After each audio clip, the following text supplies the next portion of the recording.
No, he said to shop. To shop! We have become a nation of consumers. Our primary identity has become that of being consumers, not mothers, teachers, farmers, but consumers.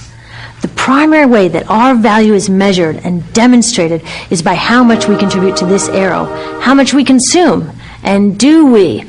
We shop and shop and shop, keep the materials flowing, and flow they do. Guess what percentage of total materials flow through this system is still in product or use 6 months after their date of sale in North America?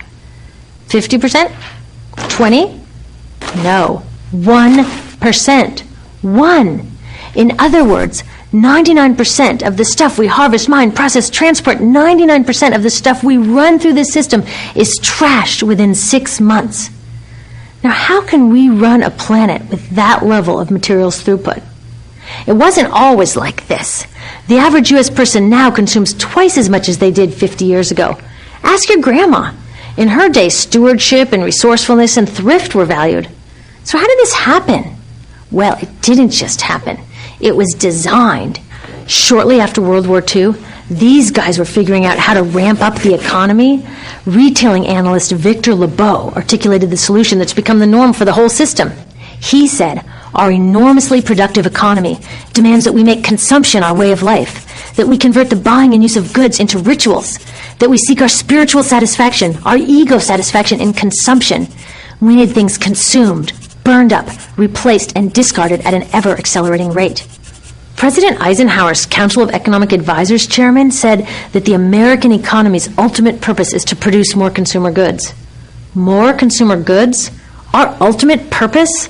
Not provide health care or education or safe transportation or sustainability or justice? Consumer goods? How did they get us to jump on board this program so enthusiastically?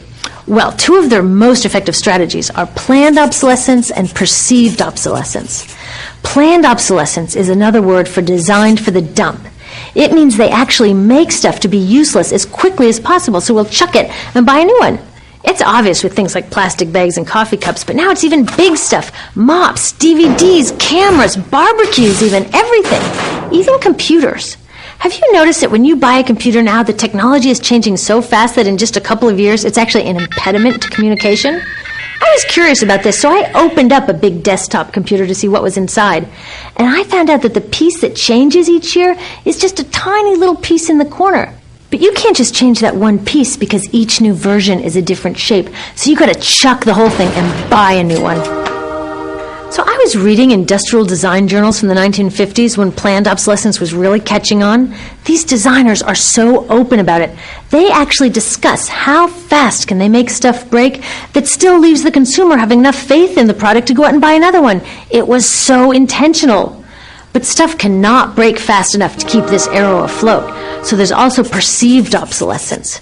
Now, perceived obsolescence convinces us to throw away stuff that is still perfectly useful. How do they do that? Well, they change the way the stuff looks. So if you bought your stuff a couple of years ago, everyone can tell that you haven't contributed to this arrow recently. And since the way we demonstrate our value is contributing to this arrow, it can be embarrassing. Like, I've had the same fat white computer monitor on my desk for 5 years. My coworker just got a new computer. She has a flat, shiny, sleek monitor.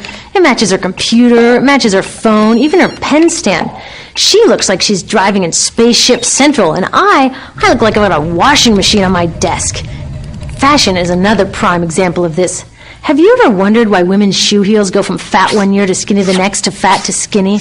It's not because there's some debate about which heel structure is the most healthy for women's feet. It's because wearing fat heels in a skinny heel year shows everybody that you haven't contributed to that arrow as recently, so you're not as valuable as that person in skinny heels next to you, or more likely in some ad. It's to keep us buying new shoes. Advertisements and media in general plays a big role in this. Each of us in the U.S. is targeted with over 3,000 advertisements a day. We see more advertisements in 1 year than people 50 years ago saw in a lifetime. And if you think about it, what's the point of an ad except to make us unhappy with what we have?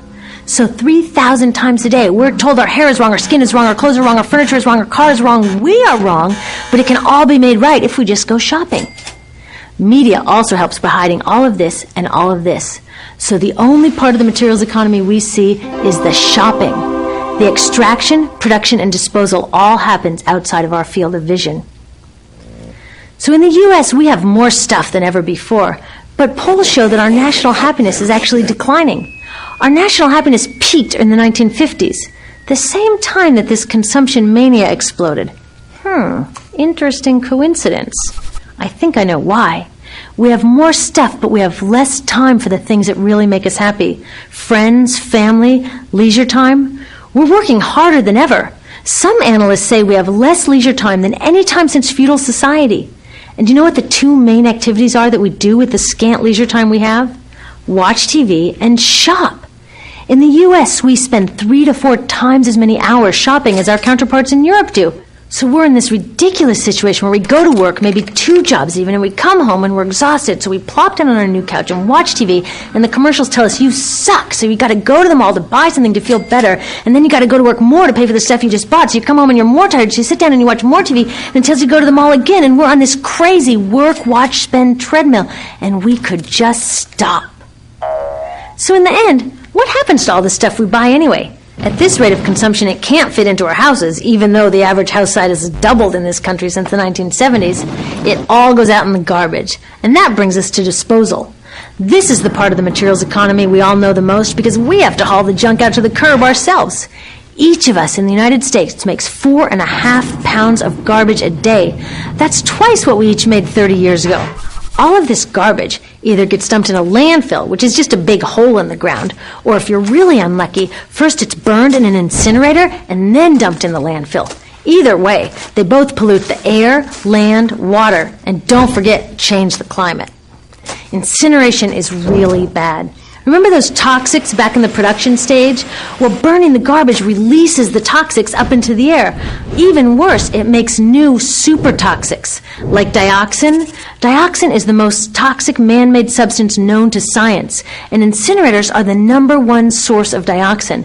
That means that we could stop the #1 source of the most toxic man-made substance known just by stopping burning the trash. We could stop it today.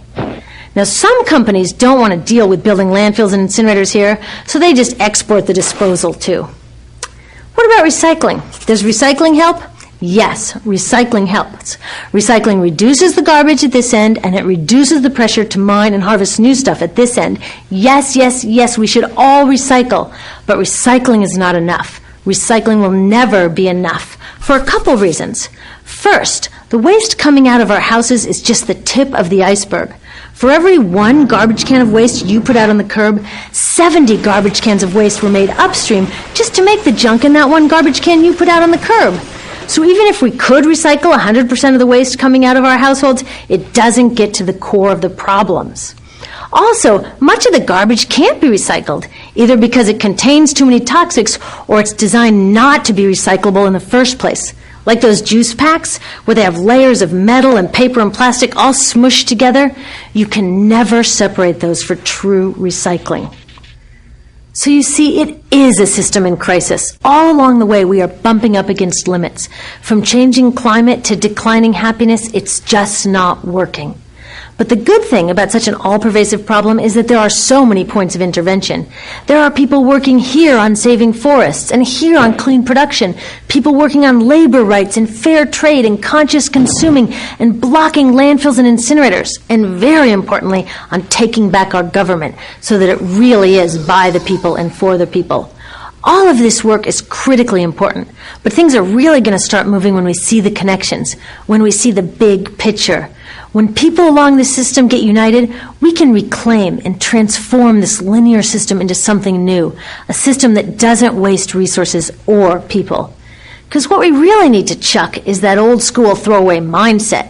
There's a new school of thinking on this stuff, and it's based on sustainability and equity, green chemistry, zero waste, closed-loop production, renewable energy, local living economies. It's already happening. Now, some say it's unrealistic, idealistic that it can't happen, but I say the ones who are unrealistic are those that want to continue with the old path. That's dreaming. Remember, that old way didn't just happen. It's not like gravity that we've just got to live with. People created it, and we're people too. So let's create something new.